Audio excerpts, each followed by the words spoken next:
years and 10,000 hours. The system works. Stefan Aario works. We're all proven. What's not proven is you. And you gotta respect the grind. Welcome to Respect the Grind with Stefan Aario.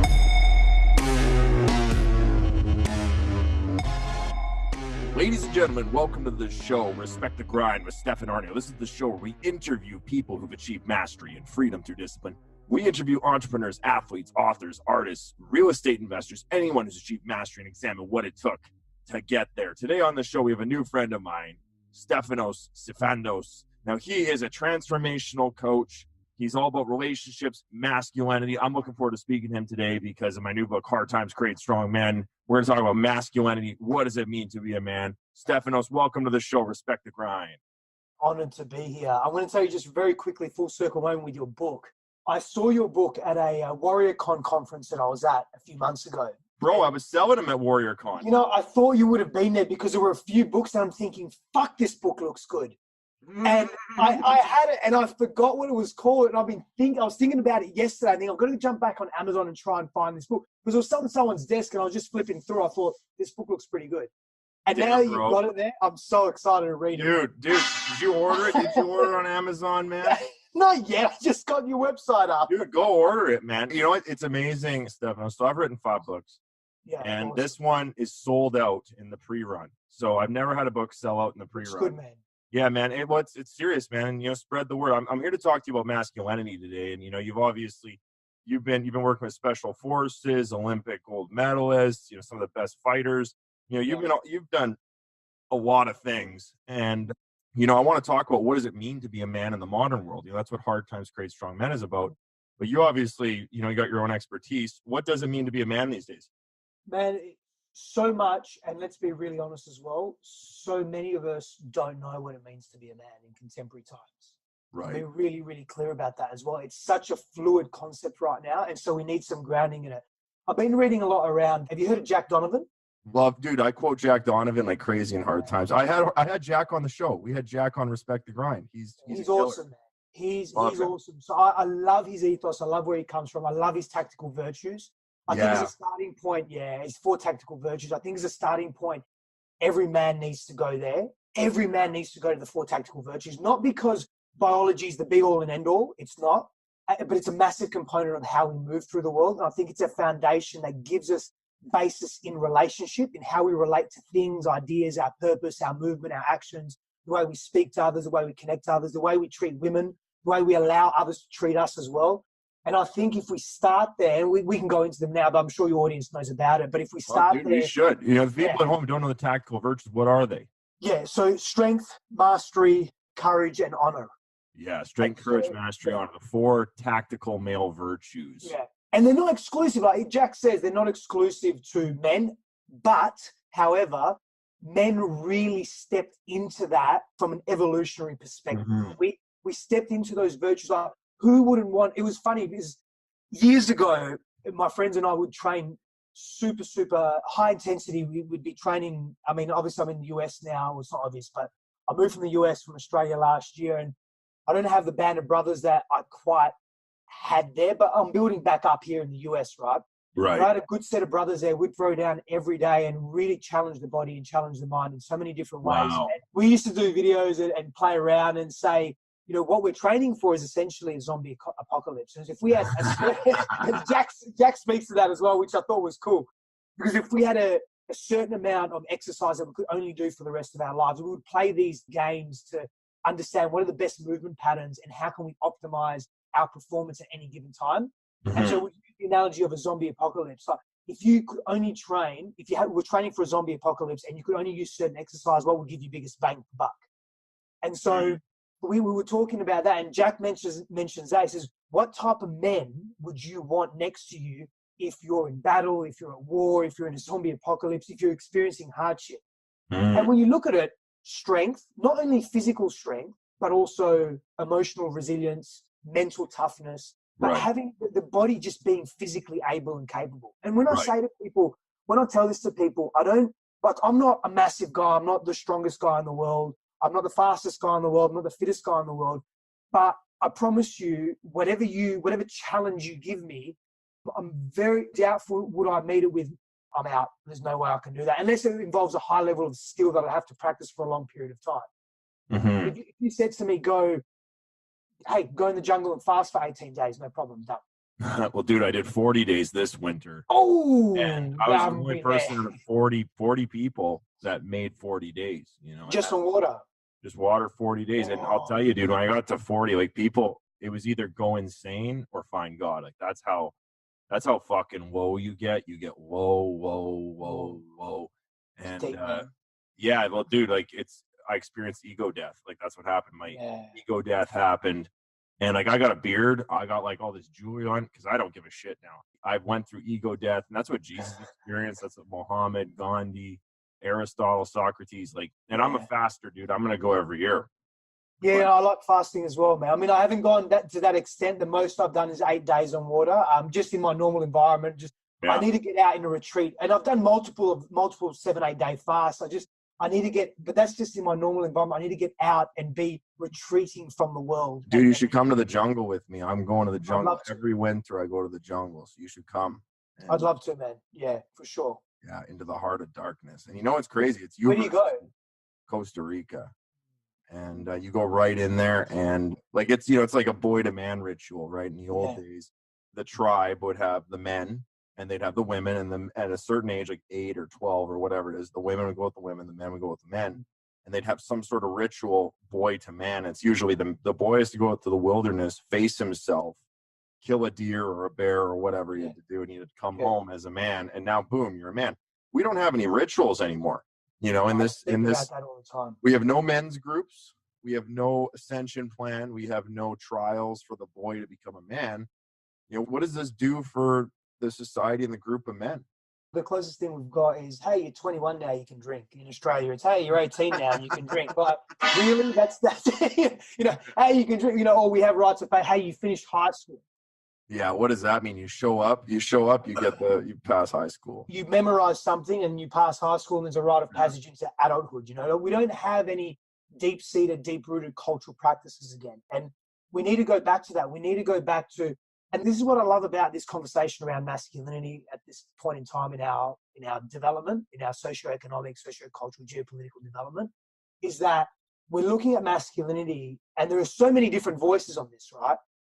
But something that again, if we just go back to the basics and go back to these tactical virtues, and we spoke to strength, we'll speak to courage and mastery in a moment, and honor, of course, as well. But if we go back to these tactical virtues, and we just go back to, what does it mean to be a man at a basic level? Because I don't think many of us have mastered that. We live a sedentary lifestyle. We live in pursuit of abstract concepts that we have no real meaningful connection to, that we don't understand. And so when we're pursuing something, an idea or a materialistic thing, without any conscious connection to it, without an awareness, without any substance and meaning, what does it mean for us as men? We think we're purposeful, but we're purposeless. And so a rites of passage, or multiple rites of passage, because growth doesn't stop. You don't hit a growth point and then you're done. Growth is lifetime or lifetimes, depending on your belief disposition. But it's an expansive posturing. And so for me, this rites of passage is something, and I speak to this in my programs massively. We miss this in the world. But okay, so for example, you know, we have a family. So I don't have a child at the moment. But there are so many people that man and woman generally get together, or man and man, woman and woman, whatever your disposition is, whatever your sexual preference is, your orientation is, doesn't matter. But you come together and you want to have a family. What's the initiation period for coming into fatherhood? When you look at many different tribes around the world, there was a specific rites of passage for coming into fatherhood that prepared you for being a father, that prepared you for being a father figure, i.e. a leader. Right. We don't have that. Well, what do we have now? Well, we have Netflix tells us how to be a father. Yeah, well, exactly. I mean, now, like I was saying in my book, we don't even have fathers, period. You got the state. The state is raising children. Yeah. The government's raising children. And then, you know, boys are raised by women. And, you know, I had a father. Feminized. Yeah. You know, I had a father and a mother, but my father was incompetent. And my mother tried to turn me into a girl. I wanted guns. I got dance lessons. I wanted karate. I got, you know, musical theater. I wanted to play the drums. I got piano. So whatever my mom did, tried to turn me into a girl. It's funny. I'm a man now. I'm 32. I just want to go shoot guns and wear furs and grow a beard and just do all this, like, you know, I don't want to say it's hyper masculine, but it's masculine, dude. Like, I was walking around wearing my furs. See, I'm up in the Arctic. It's cold here. I'm wearing my furs. I'm like, I want some guns. I want some knives. I want to go do some fighting. I said to my mom, I want to go box. And she says, why don't you do yoga? And I said, fuck you. Like, what are you talking about? I have primal urges. I have violence. Like, I love Jack Donovan's essay. I don't know if you read it. Violence is golden. He says violence is the gold standard, and all animals and all humans understand violence. And that's just primal. You know, dogs get it, humans get it, and we don't have those animal urges anymore. So what happens when you can't live out your primal nature and your primal animal urges? Like, what happens to the beast? What happens to the animal underneath the man? It becomes repression. And I'm saying we do have those urges. It's just those urges are repressed. And so in the complex structures of society today, which is far more intelligent and far more laid than it was 500,000 years ago, but we still can't discount biology and evolution. In the layers of society today, you can't just go out, grab a gun and just start shooting or shoot a while, and nor should we want to, but there are healthy ways to express this aggression that we have as men. And so I say to the men that I work with, join a fight club, join a boxing club, join a jiu-jitsu club, join a Muay Thai club, but get involved, do some sparring. Just start to let out aggression. Don't let it out blindly. See, I work a lot with the mind as well. And so sometimes, you know, I had a man yesterday say to me, one of my clients, man, I've been angry. He's 46, 47. I've been angry all my life.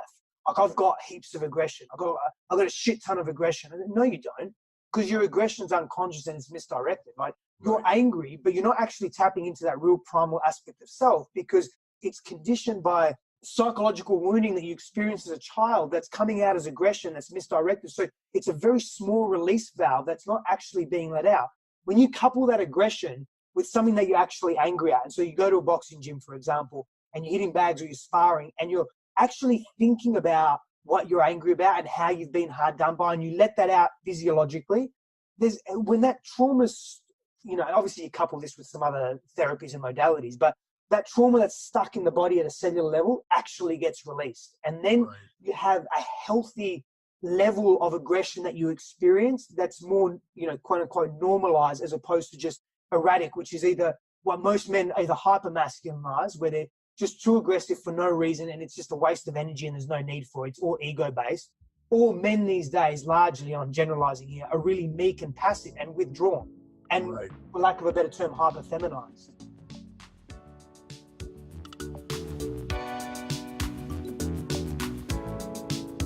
Stefan Aario is one of Canada's leading up-and-coming real estate entrepreneurs and the winner of Canadian Real Estate Wealth Magazine's Joint Venture Partner of the Year.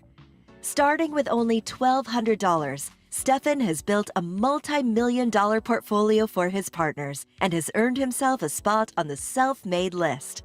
Learn more about how Stefan has managed to dominate the real estate game in the $5 Million book. To order and receive your bonuses, visit the $5millionbook.com/podcast. Right. Well, it's interesting you mentioned Fight Club, because that's a major source in my book. I got Jack Donovan, Way of Men in there. Can't wait to read this book. Dude, I got Fight Club. And, you know, it's interesting because, like, we live in a Fight Club world right now. And, you know, I just bought a mansion, actually. A big, crazy mansion here in town. And it's like Project Mayhem. We got a bunch of guys moving in this house. And, dude, it's like Fight Club. I mean, we don't literally box each other in the basement. We might as well, though. And it's interesting. Fight Club came out in 1997, I think. Like, the movie came out. And Chuck Palahniuk wrote that book before. Have you read the book Fight Club, actually? I haven't read the book. I've seen the movie. Dude, okay, so you got to read Hard Times, Great Strong Men, and then after you read Fight Club, because Fight Club's killer. And Fight Club is like, it's the man in the cage, the man in the corporate cage with the white shirt and the tie versus the Tyler Durden, the soap salesman, the renegade, the man that every man wishes he was, the rugged mercenary. And, you know, it's interesting because I, like, in my own persona, I used to have the suit and I was super slick. And now I look like the fucking Tyler Durden, dude. I've got like a Viking beard now. I got too much jewelry on. I'm doing whatever I want. It's interesting because the men at home who are in the cubicle, they fantasize about being the Tyler Durden. They fantasize about being that renegade soap salesman. They fantasize about fucking Marla, you know, the the girl that comes over and they have all this sex. And it's so interesting because you got the polar opposites of the men. You got the man in the corporate cage versus the soap salesman, this renegade criminal kind of person. And why does the man in the corporate cage, because I mean, we're talking, me and you are talking right now, Stefanos, you know, we're talking through the interwebs. There's lots of people at home listening probably living in the corporate cage. Yeah. And they're probably fantasizing about that freedom and being the Tyler Durden and the Fight Club soap salesman. What is it about that fantasy? Like, why do we have that fantasy? I think it honors our biology. I think it honors our ancestral lineage. It honors a big part of how we've, I call it grown up, how we've grown up as men. We've grown up in hard times. For the vast majority of civilization, of humanity, of humanoids, go back, I don't know, 2.5 million years, we've grown up in really, really difficult times and environments. So our nervous systems are accustomed to that. At a cellular level, our DNA is accustomed to that. And so there's parts of us that want to experience hardship, that want to experience challenge because we know there's growth in that. There's something in the male psyche, particularly, in the masculine psyche, particularly, that thrives on difficulty and challenge. In fact, you could almost say thrives on conflict. Yeah, because it's a way that men are able to challenge themselves in order to grow. And in growth, for me, is a primary directive of life. And in a moment, if we get to it, I want to expand on this notion of actually what's next for the conscious man, like moving not beyond our biology, but integrating our biology with higher levels of consciousness, because at the same time, we're not who we were a million years ago either. We live in luxury for the Western world. People that are mega luxury, bro. Man. After being in the jungle with nothing, I come home like, I'm fucking rich. I'm fucking rich, man. Look at all this shit I got. Holy. Yeah, man, I get up every morning, I go to the toilet, and I flush the toilet, and that waste goes somewhere that I'll never see. But we forget this. I'm giving you a gong, dude. I'm giving you a gong for being toilet flushing rich, man. Like, absolutely, man. I get up there, I do this with my finger, and I've got filtered clean water. Bro, you're like God. That's like some God stuff right there. It is. We are, man. We forget what luxury we're living in. So the honoring of self, and this is part of it, if we don't have an outlet, and we're stuck in, I'll use the example of corporate America, we're bored. We're not fully fulfilled. We're not living into our physiology. Our bodies are made to move. I move my body every day. Even when I'm sick, unless I'm completely bedridden, even when I'm sick, I'm moving my body because that's what the body wants. That's what it means to be a man. Get out there, move your body, challenge yourself, be attentive to it, grow, learn, adapt, go back the next day, repeat, but repeat in a more evolved way because you've learned something new about yourself and about your environment. We lack that so much in society today. Well, that goes back to the man in the corporate cage. He's not using his body. I mean, I've fallen in this trap myself. Like, I'm a real estate investor. I do all my work on the phone, driving. I'm sitting here doing a podcast. I feel the aggression. I feel the hormones and the urges to go fight and fucking kill and feast and draw blood. And, I use some violent language every day and I feel violent, but you can't be violent, right? You just can't do that. And that's why I guess, it's interesting. Like, again, going back to Jack Donovan, violence is golden. Human beings, I wrote this book, Hard Times. The last 40% of his, Stefanos, is pure violence. It's killing, genocide, killing. And I realized something right in this book is that we're obsessed with violence. Like, men are obsessed with violence and women. And it's interesting, like, I wrote this book. I was afraid of it because it's got so much nudity, sex, killing, all these human things. And I was afraid it would damage my brand. So I sat on it for 6 months because I got like a business brand. I was teaching business. And I was like, oh, man, this is actually something I'm afraid of. I got 3 warnings on the cover of the book. It says warning, parental advisory. It says warning, if you're easily offended, burn this book. On the back it says rated R, contains money, sex, religion, politics, violence. Like, watch out. But then I thought, we all go to watch Hollywood movies on the weekend with killing and sex and violence. And if you watch like a Pulp Fiction, it's like killing and violence and sex and BDSM and everything. And I thought, why the fuck not put it in a book? People go watch this shit every weekend. They watch it on Netflix in their bed when they're eating pizza. Why not just do it? Why not just release it? Do you think we're obsessed with violence? Oh, yeah, we're obsessed with violence because it's so fucking repressed. We also need to understand, man, whatever we resist persists within us. Oh, And so- dude. Oh, what are you doing to me, man? What are you doing to me, Stefan? I'm trying to get a world record on that gong, bro. I don't know, bro. I think we got some 11 gong shows. I don't know if we're going to get to 11, shit. man. I know. I'm going to start dropping them then. So Yeah. the thing is, we had to be violent. We forget that as well. So whilst violence is part of us, we had to be violent because we had to protect, because we were living in so much fear. Go back, 500,000. Our environment was volatile. It wasn't so calm and balanced as it is now. Again, generally speaking, I know there are pockets of the world. I'm not naive to this. Africa, Middle East, there's war-torn zones. But I'll say this too: in Africa and the Middle East, I mean, they're probably not watching Hollywood killing all weekend because they got real killing. They're like, man, I just saw some real killing. Someone came to my village, cut off every man's right hand with a machete. Basically. Yeah. And I don't need to watch that again on TV. It's like guys who go to war don't watch war movies. They're like, No, dude, I was in the war. Fuck the war. Yeah. It's like this. I came back from fasting in the jungle 40 days, and my mom says to me, I got you a book on fasting. And I said, what the fuck, Mom? I just did a 40-day fast. Like, that's the ultimate in fasting. I don't think, 40 days is like, people do longer, but that's like pretty much the end. It's like the marathon. I said, I was just in the war. Why would you give me a book about war? I was just in it, She wants to make sure that you really understand this. Yeah. There you go, man. I'm giving you a go. That's pretty funny. It's keeping you safe. Yeah, we resist it. So this urge for violence is more than what it actually needs to be. It really is. And so we have to also take into context the world we live in today. I'm not saying deny who we've been, because that's a big part of still who we are. Maybe a big part's an overstatement. It's a part of who we are. And so if we continue to repress these urges because society frowns upon them, it just moves into the shadow self, and it grows and grows, and it festers and it grows. And what happens is when it grows unconsciously and in an uncomfortable way, it wants to be expressed in either a malicious way, a deformed way, or a sadistic way, or a pathological way. That's the problem that we face. We think we're more violent than we are because we just don't allow ourselves to get out there in nature, to challenge our physical bodies, to express violence in the wilderness if we needed to.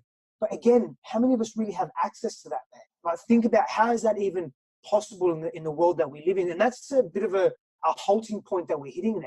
How do we actually do that? How do we make that happen when so many of us live in urban environments? Well, and this is what I talk about in the book. I say young men nowadays are addicted to porno and video games, because the video games, you get to live out your violent fantasies. Yeah. And then porno, you get to live out all your sex fantasies. It's a virtual stimulation. Yeah. Right. So like, rather than going out and raping and pillaging, which we probably would be doing if we were in the jungle or whatever, some medieval life, you'd have all these weird things happening, crazy violent and crazy sex.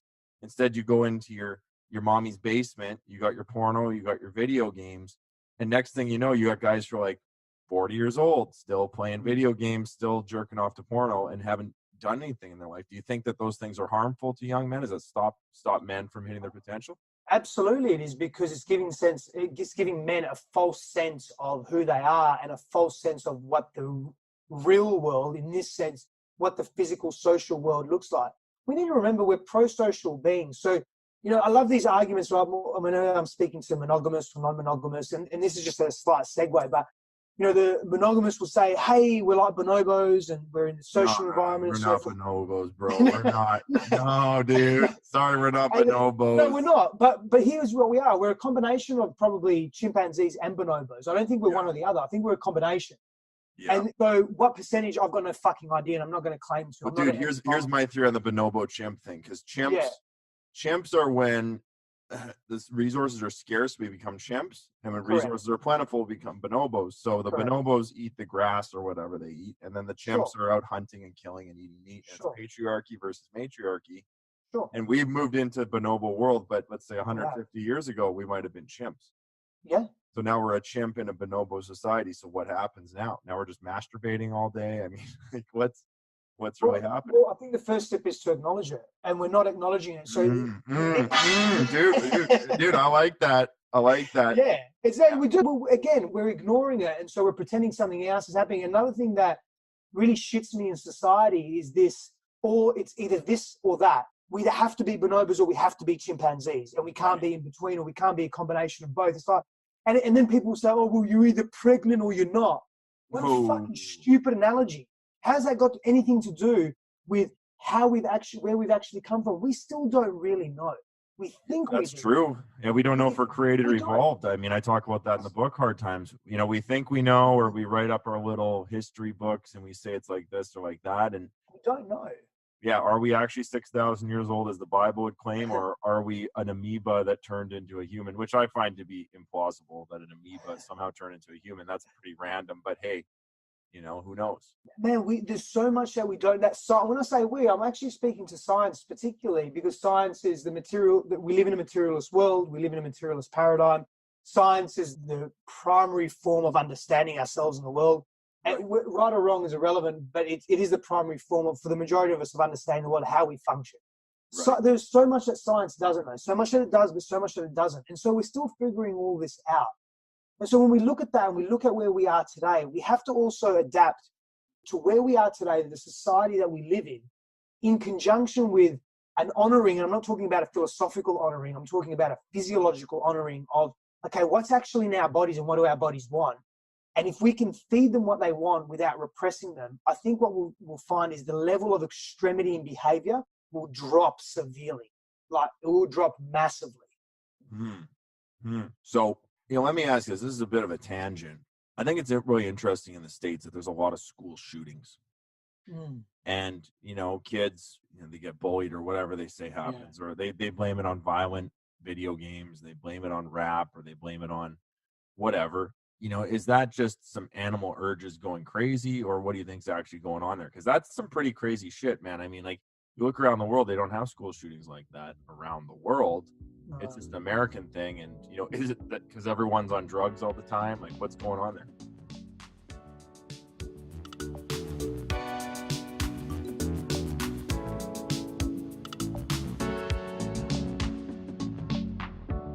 High performers who journal daily, write down their goals, and measure their success incrementally will always outperform those who do not test and measure their success. Introducing the High Performance Strategic Journal. This journal has been designed with you in mind and is a tool for you to achieve your dreams. Big dreams are made up of small successes that slowly add up into big successes. To order today, visit thehighperformancejournal.com/podcast and receive a special deal just for podcast listeners.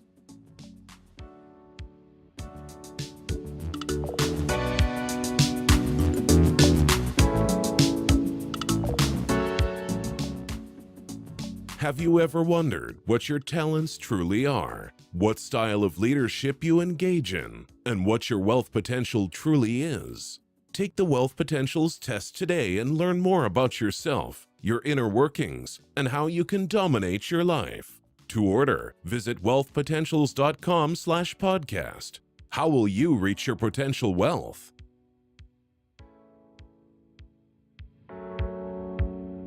Man, I think it's a combination of things, but if I had to bring it down, not necessarily to one thing, but one root cause or trauma, I think it's a pathology in the mind caused by exposure to severe trauma and potentially severe violence, potentially lack of a father figure, potentially seeing a great deal of aberrance and violence and witnessing that as a child and not being mentally or emotionally or spiritually prepared for that, and then taking that distortion into the world. And that's then compound, because when people experience that, generally they'll retract.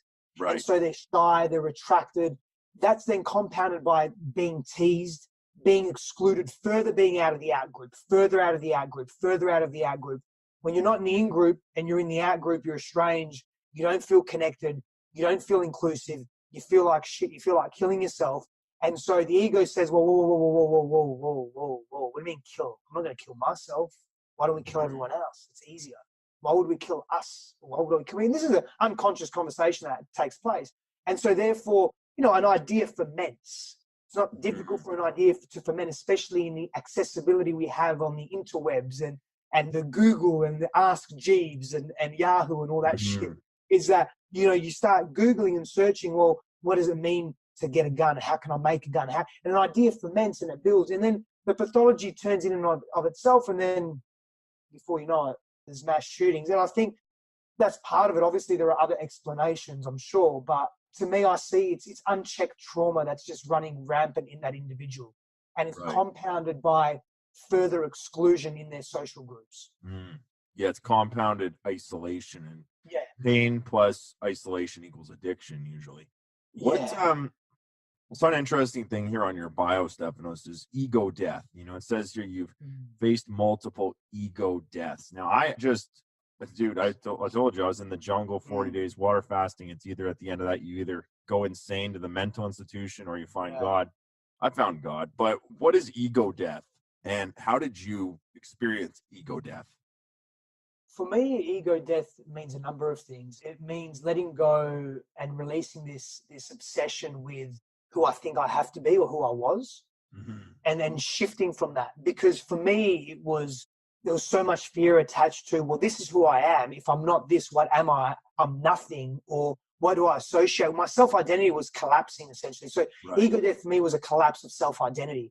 And then I had an opportunity to reframe and redefine who I was as a human being and a man in the world.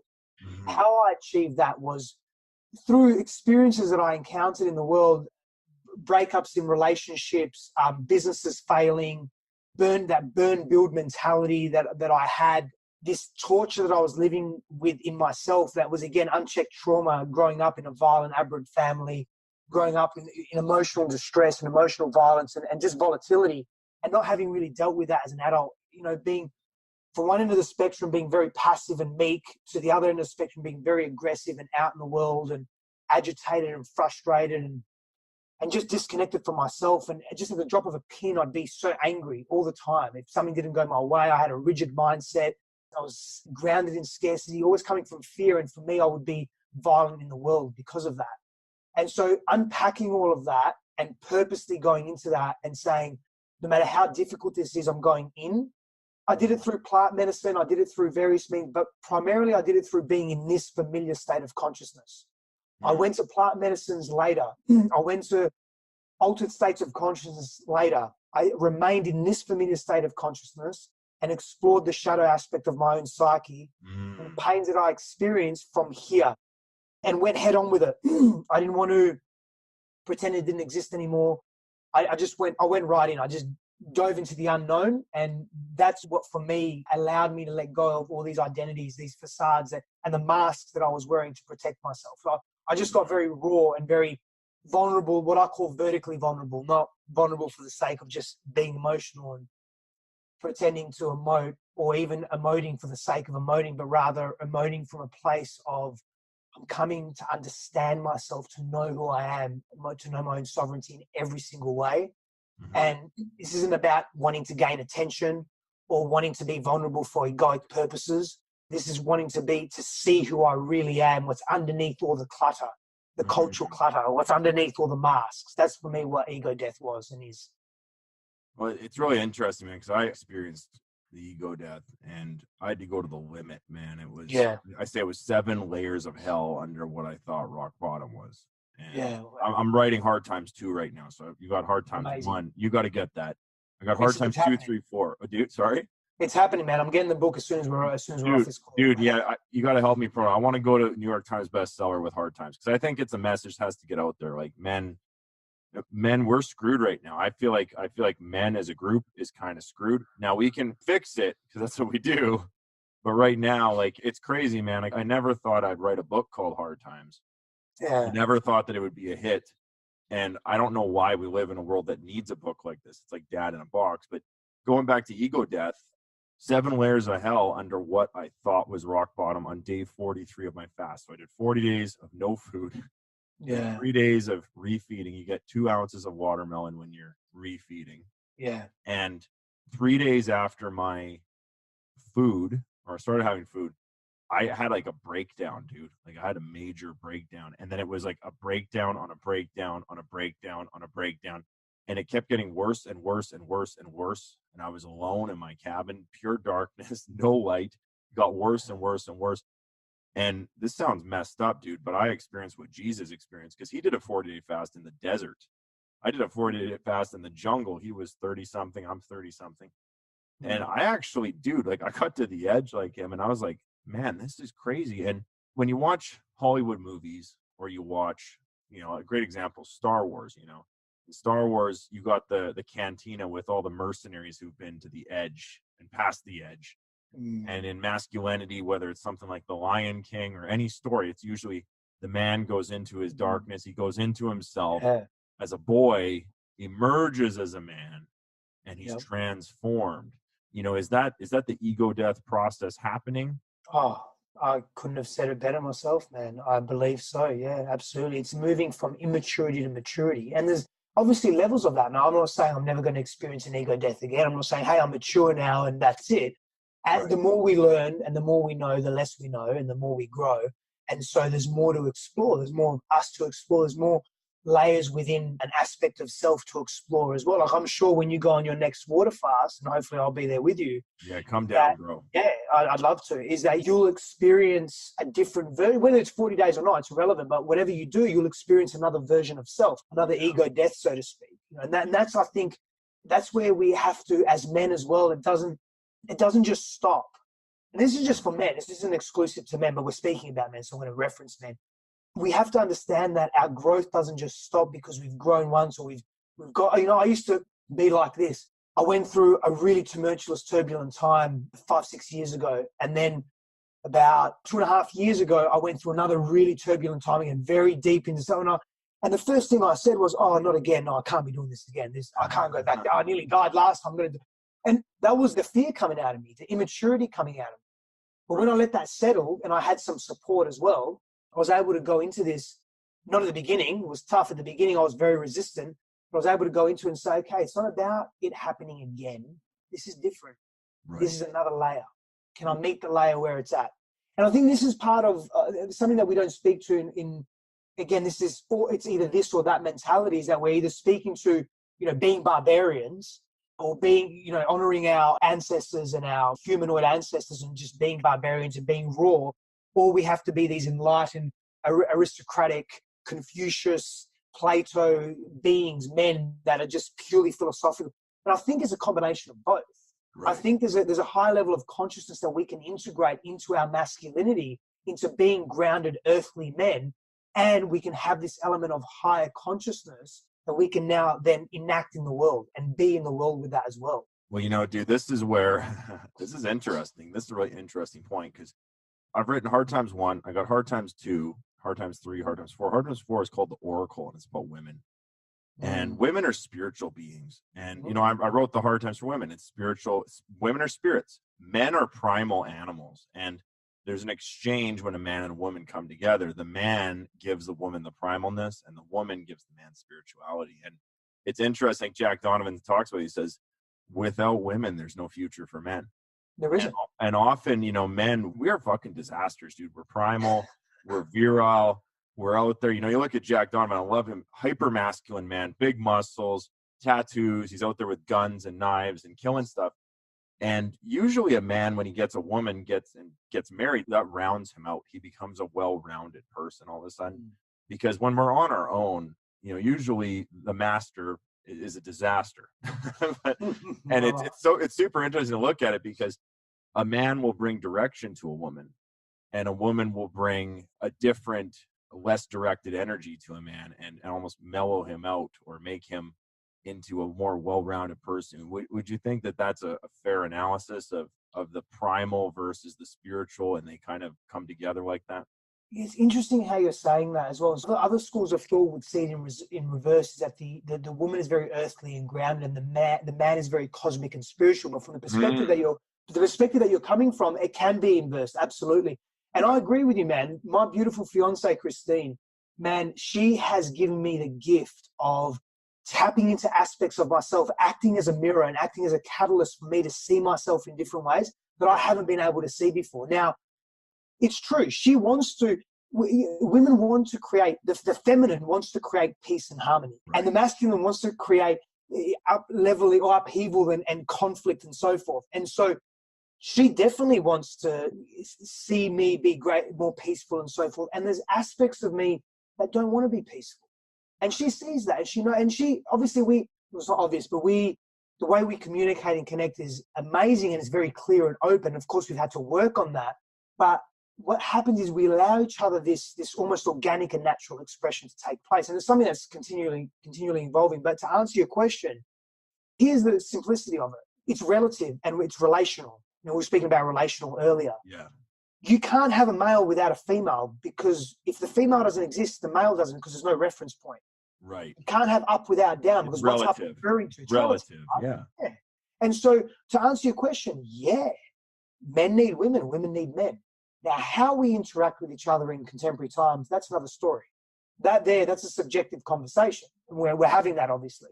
But yeah, I do feel women can ground men. I feel women can help a man be more well-rounded and not be so extreme. That doesn't mean he's got to stop going to the forest and hunting and getting out there with guns and knives or bow and arrow. I mean, I would prefer a bow and arrow, but whatever, it doesn't matter. Again, more time. Bow and arrow and a knife. You go absolutely. Finish that thing off, yeah.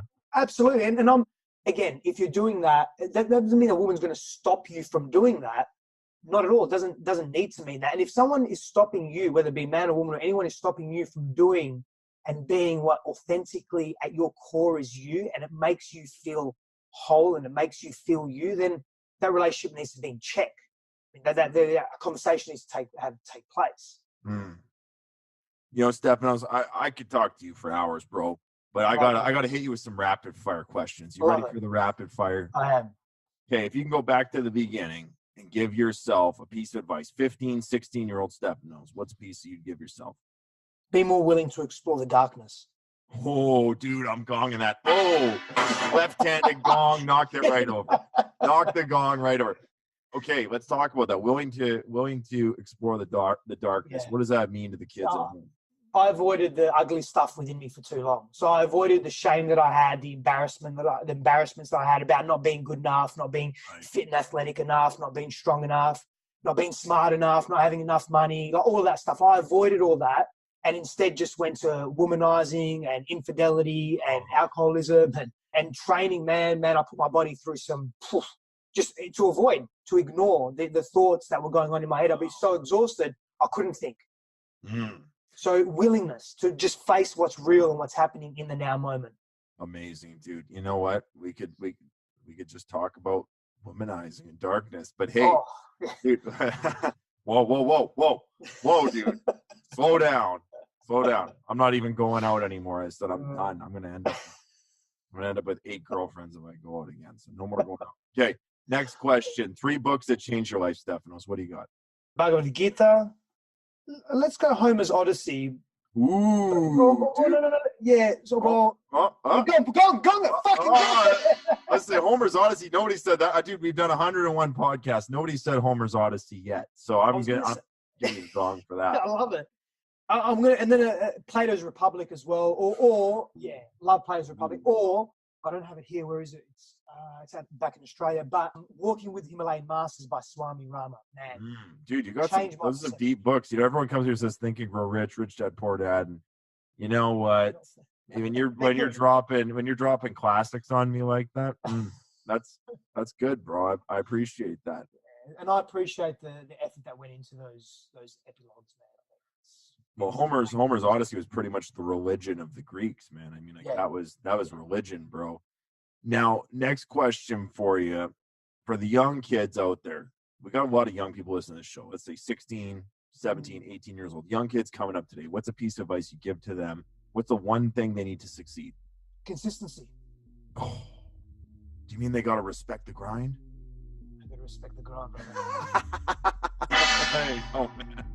If I'm not pushing 12, I'm going to be at least a 10. I'll be at least a 10. Bro, hey, man. Hey, I like that. I got to be at least a 10. Give it to me. Stefanos, thanks so much for being on the show, man. Really appreciate you. It was a lot of fun.